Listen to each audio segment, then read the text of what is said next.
ሰላም የእግዚአብሔር ቤተሰቦች ከማህበረ ቅዱሳን ቴሌቪዥን የዕለቱን አጫጭር መረጃዎች ይዘንላችሁ ቀርበናል።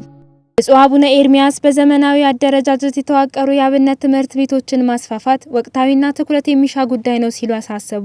በደቡብ ወሎ ሀገረ ስብከት የሚገኘውና ከአንድ ምዕተ ዓመት በላይ ዕድሜ ያስቆጠረው የደሴ ደብረ ሰላም ቅዱስ ሚካኤልና አቡነ ገብረ መንፈስ ቅዱስ ቤተክርስቲያን ያስገነባው ባለ ሁለገብ ህንጻ በብፁዕ አቡነ ኤርሚያስ ቡራኬ በይፋ ተመርቋል። በ560 ካሬ ሜትር ቦታ ላይ ያረፈውና 22 ሚሊዮን ብር ወጪ የተደረገበት ይህ ግዙፍ ህንጻ የስብከተ ወንጌል አዳራሽ፣ ቤተ መጻሕፍት፣ ሙዚየም እንዲሁም ዘመናዊ ሰንበት ትምህርት ቤት መማሪያ ክፍሎችን ያካተተ ነው። ብፁዕነታቸው ባስተላለፉት ቃለ ምዕዳን የተሻሉና ዘመኑን የሚዋጁ ሊቃውንትን ለማፍራት በዘመናዊው አደረጃጀት የተዋቀሩ የአብነት ትምህርት ቤቶችን ማስፋፋት ተገቢ ነው ብለዋል ሲል የዘገበው የሰሜን ወሎ ሀገረ ስብከት ሚዲያ ነው።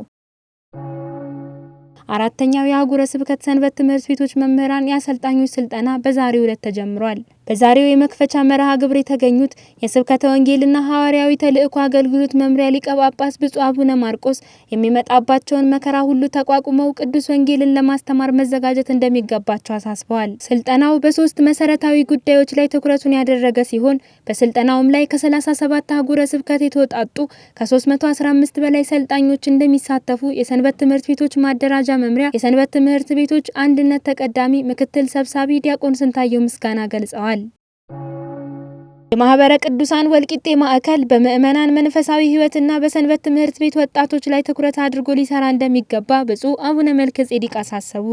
በማህበረ ቅዱሳን ወልቂጤ ማዕከል አዘጋጅነት በጉራጌ ሀገረ ስብከት መንበረ ጵጵስና ግቢ ሲካሄድ የቆየው 20ኛ ዙር ዓመታዊ ጠቅላላ ጉባኤ በብፁዕ አቡነ መልከጼዴቅ ሳልሳይ አባታዊ ቡራኬና መመሪያ ፍጻሜውን አግኝቷል። ብፁዕነታቸውን በዕለቱ ባስተላለፉት መልእክት ማህበሩ ከሀገረ ስብከቱ ጋር በመናበብ እያከናወነ ያለውን አገልግሎት አድንቀው በቀጣይም ከየወረዳው ቤተ ክህነት ጋር በመተባበር በምዕመናን መንፈሳዊ ሕይወትና በሰንበት ትምህርት ቤት ወጣቶች ላይ ትኩረት አድርገው እንዲሰሩ አሳስበዋል።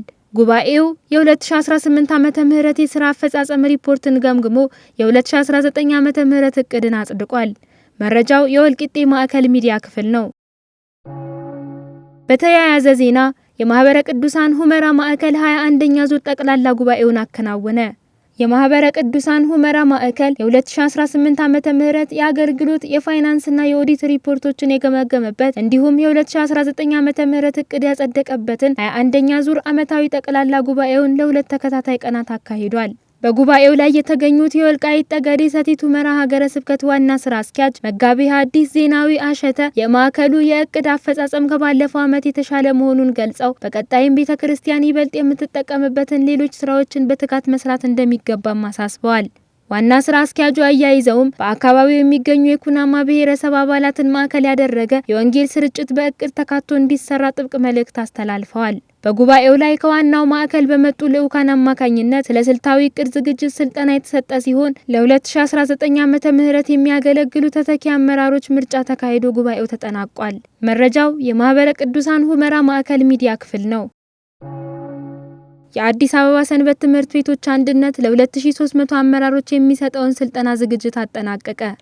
የአዲስ አበባ ሀገረ ስብከት የሰንበት ትምህርት ቤቶች አንድነት አዲስ ለተመረጡ የሰንበት ትምህርት ቤት አመራሮች የሚሰጠውን ልዩ የአመራርነት ክህሎት ስልጠና ዝግጅት ሙሉ ለሙሉ ማጠናቀቁን አስታወቀ። ከ2300 በላይ ለሚሆኑ አመራሮች የሚሰጠው ይህ ስልጠና በ12 የስልጠና ጣቢያዎች እንደሚፈጸም ያገኘነው መረጃ ያመለክታል። ስልጠናው ከሐምሌ 11 ጀምሮ ለ4 ተከታታይ ቀናት የሚቆይ መሆኑም ተገልጿል። ይህ ስልጠና በተግባራዊ ሁነቶችና አሳታፊ በሆኑ የችግር አፈታት ስልቶች ላይ የተመሰረተ ሲሆን አመራሮቹም ኦርቶዶክሳዊ መሪነትን እንዲገነዘቡ በስልታዊ መንገድ እንዲያስቡና አዲሱን መዋቅር በተግባር እንዲያውሉ ለማድረግ ያለመ ነውም ብለዋል። መረጃው የአዲስ አበባ ሀገረ ስብከት የሰንበት ትምህርት ቤቶች አንድነት የስልጠና ዝግጅት አብይ ኮሚቴ ነው። ለዕለቱ ያዘጋጀናቸው አጫጭር መረጃዎች እነዚህን ይመስሉ ነበር። ሰላም እግዚአብሔር ከሁላችን ጋር ይሁን።